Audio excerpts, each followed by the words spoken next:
वक्त की रही जब उम्मीदवारों का सिलेक्शन हो रहा था, लेकिन मेरा सवाल क्रॉस वोटिंग को लेकर था। उत्तराखंड से भी एक क्रॉस वोटिंग हुई है। ये बात आपको चिंतित करती है कि क्या भाजपा ने विपक्ष के खेमे में भी सेंधमारी शुरू कर दी है और उसमें वो कामयाब हो रही है?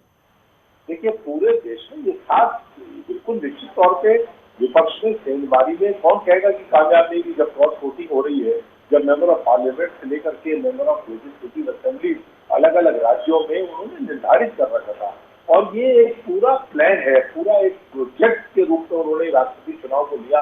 अब आप बताइए, जिस प्रकार से आप ये राष्ट्रपति और देश की चुनी गई है, एक पार्टी की नहीं चुनी गई है। आप जब लोकसभा का या विधानसभा का चुनाव जीतते हैं तब आप जश्न मनाते हैं, लेकिन ये तो जश्न पूरे देश का था। आप उसको दलीय आधार पर बिल्कुल कूटे पे बांध करके रखना चाहते हैं। राष्ट्रपति एक ऐसा पद है जो पूरे देश का सर्वोच्च पद है, वो इस पार्टी का पद नहीं है। लेकिन आपने जिस प्रकार से पूरे देश के अंदर अलग अलग प्रांतों में अलग अलग जितना हमारा पूरे देश के अंदर इसमें मतदाता था, जो प्रबुद्ध मतदाता खुद ही चुने हुए मेंबर ऑफ एमएलए हैं और एमपीज हैं, उनमें भी आप सेंधमारी कर रहे हैं और ये कोशिश कर रहे हैं बताने की देश को कि भारतीय जनता पार्टी के अलावा इस देश में कोई नहीं है। मैं समझता हूँ कि देश के अंदर अगर विपक्ष कमजोर होता है तो ये लोकतंत्र के लिए खतरा है और लोकतंत्र के लिए खतरा। ठीक है सूर्यकांत जी, इस सवाल का जवाब कौशल कांत मिश्रा जी से ले लेते हैं। कौशल कांत जी, जिस तरह से क्रॉस वोटिंग हुई है उसे लेकर विपक्षी पार्टी, खासतौर पर कांग्रेस की तरफ से कहा जा रहा है कि ये विपक्ष को खत्म करने की चाल है, उसकी शुरुआत है और ये एक लोकतंत्र के लिए बिल्कुल अच्छी बात नहीं है कि विपक्ष या तो पूरी तरह हाशिए पर चला जाए या उसका अस्तित्व मिट जाए। आपने दावेदार जब चुना जाना था तब भी बाकी पार्टियों को कॉन्फिडेंस में नहीं लिया, किसी से पूछा नहीं, और अब भी जिस तरह से सेंधमारी करके आप लोग अपने पक्ष में काम बना लिया करते हैं या निकाल लिया करते हैं, उसको एक साजिश करार दिया जा रहा है विपक्ष के खात्मे की। आस्था जी, पहले तो सेंधमारी तब होती है जब कोई खरीद फरोख्त होती है। ये क्लोज बैलेट होता है, हर आदमी अपनी मन से इच्छा से वोट करता है, तो यहाँ सेंधमारी जैसी बात नहीं है। यहाँ से दिल से लोगों ने चुना है और भारतीय जनता पार्टी की राजनीति जो है वो देश के लिए है, गरीब के लिए है, पिछड़े के लिए। आप देखिए, इसके पहले महामहिम रामनाथ कोविंद जी को राष्ट्रपति बनाया गया था, उसके पहले कलाम साहब को राष्ट्रपति बनाया गया था। तो जिन पिछड़े दलितों और वंचितों की बात की जाती है, अल्पसंख्यकों की बात की जाती है, उनको हम अपना उम्मीदवार बनाते हैं। और जो हमारे मित्र बोल रहे थे, मैं उनकी बात पे मैं कुछ कमेंट नहीं करना चाहूंगा, सिर्फ ये कहना चाहूंगा कि अगर मुर्मू जी का नाम पहले फाइनल हो गया था और अगर आप इतने दलितों और वंचितों के लिए ऐसा सोचते हैं तो फिर दूसरा उम्मीदवार खड़ा करने की जरूरत क्या थी? आप सपोर्ट कर देते। और ये कह रहे हैं कि राष्ट्रपति पूरे देश का होता है। सर, राष्ट्रपति ही नहीं, राष्ट्रपति, प्रधानमंत्री, मुख्यमंत्री, ये सारे लोग पूरे देश या प्रदेश के होते हैं, हमारे आप सबके होते हैं। पर राजनीति में भारतीय जनता पार्टी का ये मानना है कि राष्ट्रवादी पार्टियां ही राजनीतिक चुनाव में रहें और जो राष्ट्रवाद के लिए नहीं है, जो तुष्टीकरण करते हैं, वो खत्म हो जानी चाहिए। इसीलिए नारा था पहले कांग्रेस मुक्त भारत। उसका मतलब ये नहीं था कि कांग्रेस कोई नाम नहीं है, बात यह कि तुष्टीकरण या राष्ट्रवादी पार्टियां जो नहीं है उनसे मुक्त विपक्ष होना चाहिए। ठीक है, लेकिन बड़ा सवाल यहाँ पे यही है कि ये जो क्रॉस कनेक्शन हुआ है इससे विपक्ष की टेंशन बढ़ गई है, खासतौर पर समाजवादी पार्टी की। कीर्ति निधि पांडे जी, देखिए, भारतीय जनता पार्टी के प्रवक्ता बहुत अच्छा अपनी बात रख रहे थे। जिस तरीके से दलित आदिवासियों के उत्थान की बात कर रहे हैं, ये शायद भूल जा रहे हैं कि देश के अंदर रामनाथ कोविंद साहब को इन लोगों ने राष्ट्रपति बनाया, लेकिन जब उत्तर प्रदेश में भारतीय जनता पार्टी की सरकार बनी तो शिक्षकों की भर्ती में दलितों का आरक्षण खा गए। इस पे कौशल कांत मिश्रा जी को बोलना चाहिए। यही दलित उत्थान है, इसी को दलित उत्थान कहते हैं। और गलत इंफॉर्मेशन के अंदर जो दलित पिछड़े, जो बाबा साहब भीमराव अम्बेडकर ने आरक्षण का अधिकार दिया, पूरे देश के अंदर निजीकरण करके उस आरक्षण को खत्म करने की साजिश। कीर्ति निधि जी, कीर्ति निधि जी, आप जो आरोप लगा रहे हैं कौशल कांत जी उसका विरोध कर रहे हैं। वो कह रहे हैं आप गलत फैक्ट्स रख रहे हैं सामने। आपने कहा दलितों का आरक्षण खत्म कर दिया गया, कोई तथ्य है, कोई उदाहरण है, कोई कागज है आपका इसके पास? मुझे बताइए।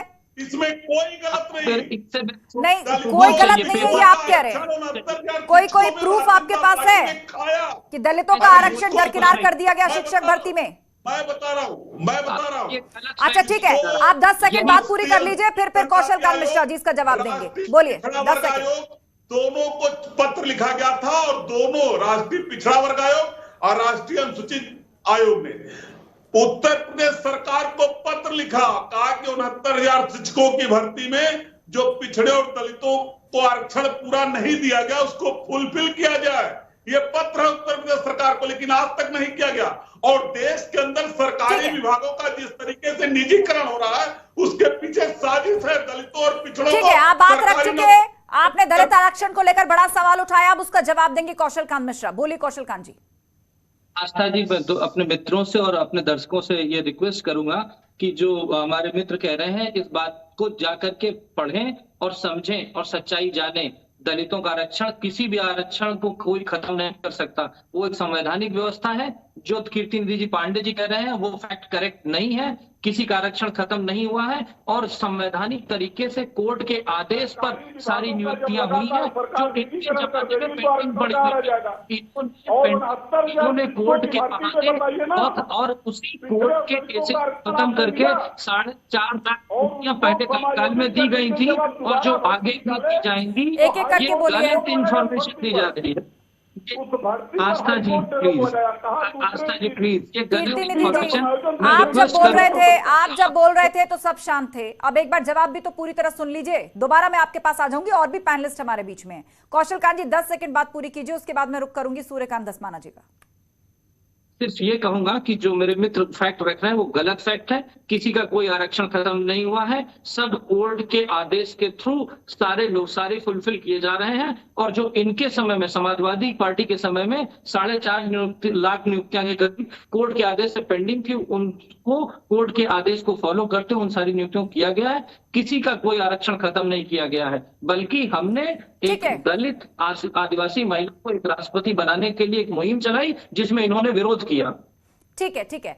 सूर्यकांत धस्माना जी, इस सवाल का जवाब दीजिए। भाजपा कह रही है कि इस वक्त को भी याद रखा जाएगा कि जब एक दलित आदिवासी महिला को राष्ट्रपति बनाना चाहती थी भाजपा, तो विपक्ष ने किस तरह एकजुट होकर उसका विरोध किया था। यह संदेश भी दिया जा रहा है इस राष्ट्रपति चुनाव के माध्यम से। मैं समझता हूँ कि ये संदेशों की ही राजनीति करते हैं भाजपा वाले।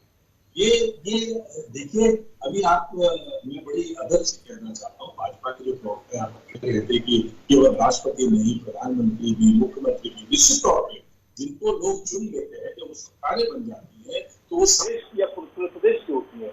इसी प्रकार से लेकिन राष्ट्रपति जो है जब वो चुना जाता है तब वो किसी दलीय प्रतिबद्धता के साथ बंधा नहीं होता।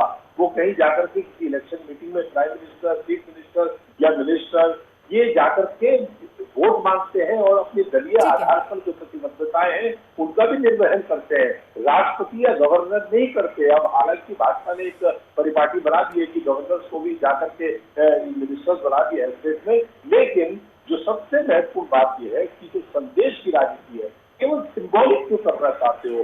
पूरे देश के अंदर आदिवासियों की क्या स्थिति है, पूरे देश के अंदर बिल्कुल ये सवाल तो हर उस पार्टी से पूछा जाएगा जिसकी केंद्र में सरकार रही है। सूर्यकांत जी, ये सवाल हर उस पार्टी से पूछा जाएगा जिसकी केंद्र में सरकार रही है। कांग्रेस ने भी केंद्र में सरकार चलाई है, तो उसको भी बताना चाहिए कितने सालों में आदिवासियों को मुख्य धारा से खासतौर पर राजनीति में जोड़ने के लिए कांग्रेस ने क्या कदम उठाए। 10 सेकंड उसके बाद संतोष पांडे।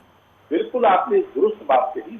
जो केंद्रों में या राज्यों में सत्ता में रहे उससे सवाल होता है और होना भी चाहिए। अब परेशानी तो ये है कि आज तो सवाल करने की परिपाटी समाप्त हो रही है। अब तो कहा जा रहा है कि हवाएं भी अगर चले तो पूछ करके चले कि उसकी रफ्तार क्या होगी। इस समय देश के अंदर जो स्थितियां पैदा करने की कोशिश की जा रही है, हम ये कहना चाहते हैं कि राष्ट्रपति का चुनाव वो उसमें जितना कम से कम विवाद हो, जितना कम से कम सारे लोग कंसेंसस। ठीक है सूर्यकांत जी, आपने अपनी बातें सामने रखी क्योंकि डिबेट मुझे अब क्लोज करनी है। डिबेट अंतिम पड़ाव में है। जाते जाते 10 सेकंड कौशल कांत इसका जवाब देना चाहते हैं, उसके बाद मैं डिबेट समाप्त करूं। कौशल कांत जी, आपका जवाब। सिर्फ ये कहूंगा कि आप ये देखिए, योगी जी ने वनटंगिया समूह था, जो आदिवासी समूह था, जिसको वोटिंग का राइट नहीं था, उसके वोटर आईडी कार्ड नहीं बने थे, ऐसा शासन देश में चल रहा था। आज उसी वर्ग की महिला को हमने राष्ट्रपति बनाया है। पूरा देश हमारे साथ है, विपक्ष को भी हमारे साथ होना चाहिए था।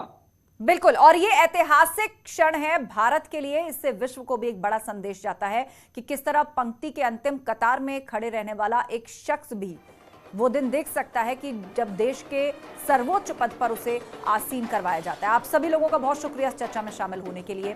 तो बड़ा सवाल यही है कि राष्ट्रपति चुनाव में जो वोटिंग हुई है और जो क्रॉस वोटिंग हुई है उससे